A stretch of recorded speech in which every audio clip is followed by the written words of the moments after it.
Now, a while back, I was on Photoshop TV and I had created a Euro collage background by using the warp tool.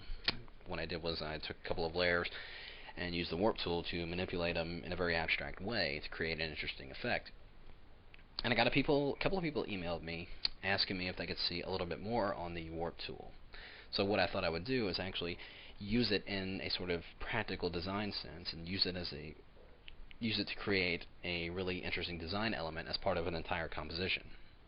So, what I'm going to do is I've got my document here, and on the background layer, which is selected, I'm going to go over here and get my gradient tool. Now, because I'm lazy about creating my very own custom gradients, I simply use the ones that are in here and manipulate the colors after the fact. So I'm going to choose this one right here, which is one of the default gradients here in Photoshop, because I like the way the gradient is. I'm not so much paying attention to the color, but just the tones of the gradient itself. So with that gradient selected, I'm going to go down here to the bottom right corner, and I'm click and drag to the upper left corner here, and we get our gradient in there.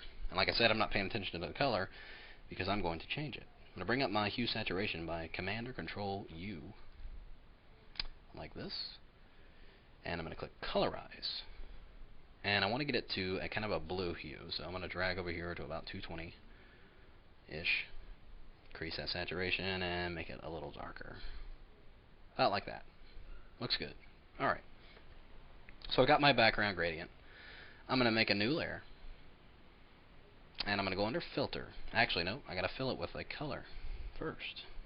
So I'm going to go to Shift Delete. Bring up my fill dialog. I want to make sure I'm on 50% gray.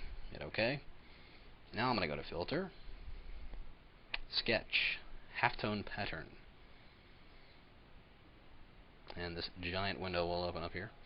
And I'm going to push these settings all the way to their maximum. Size all the way up, contrast all the way up, and I want to make sure I'm on dot here. You can see the dot pattern we're getting right here. And we'll hit OK. Now I'm going to get my Magic Wand tool over here. And I'm going to click just anywhere in the black area. I want it to select all the black. And we'll just hit delete. So all I have is the white dots on its own layer. Now, I'm going to bring up my free transform, Command or Control T. I'm going to hold down my Control key or right click, bring up this pull down menu here, and we're going to go to Warp. Yes, finally, the Warp tool.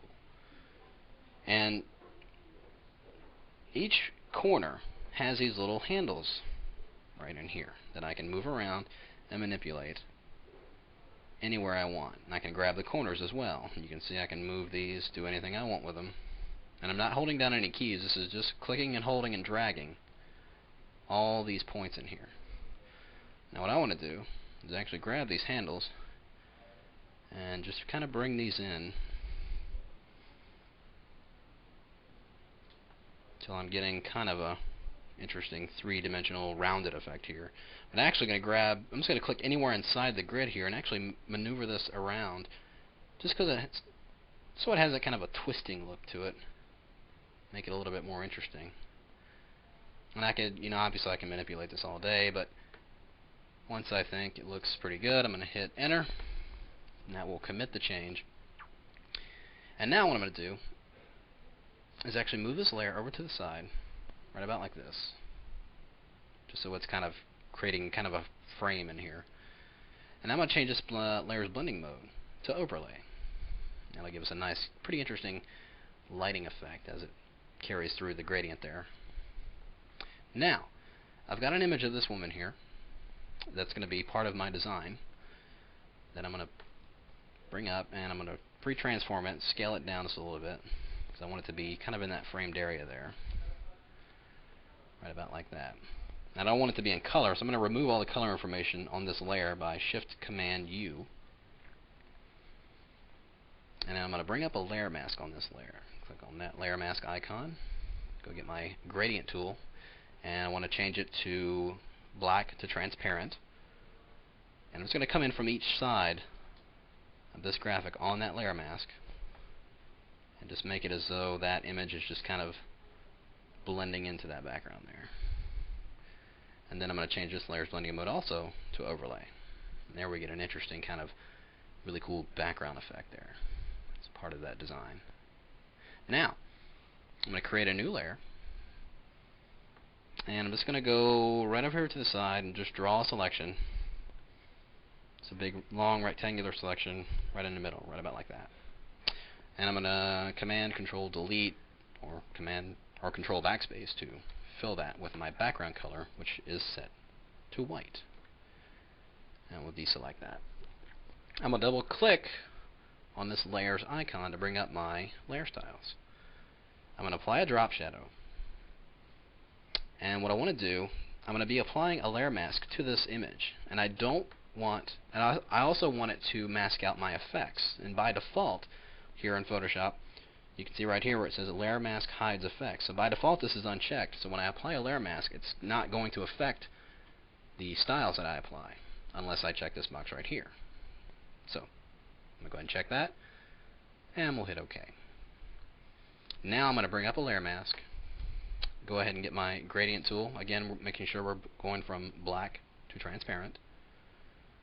I'm going to hold down my Shift key, and from this end over here, I'm going to click and drag right to about the middle, a little bit more than the middle of that graphic.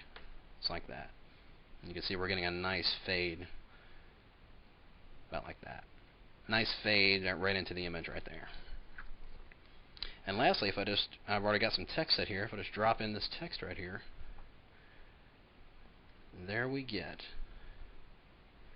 a really interesting design, and it's enhanced by this background effect that we manipulated with the warp tool. If I turn this off, it's not too bad, but we're enhancing it a little bit by adding that really awesome design element. So one of the many uses of the warp tool as generating a design element as part of your overall composition. So there you have it.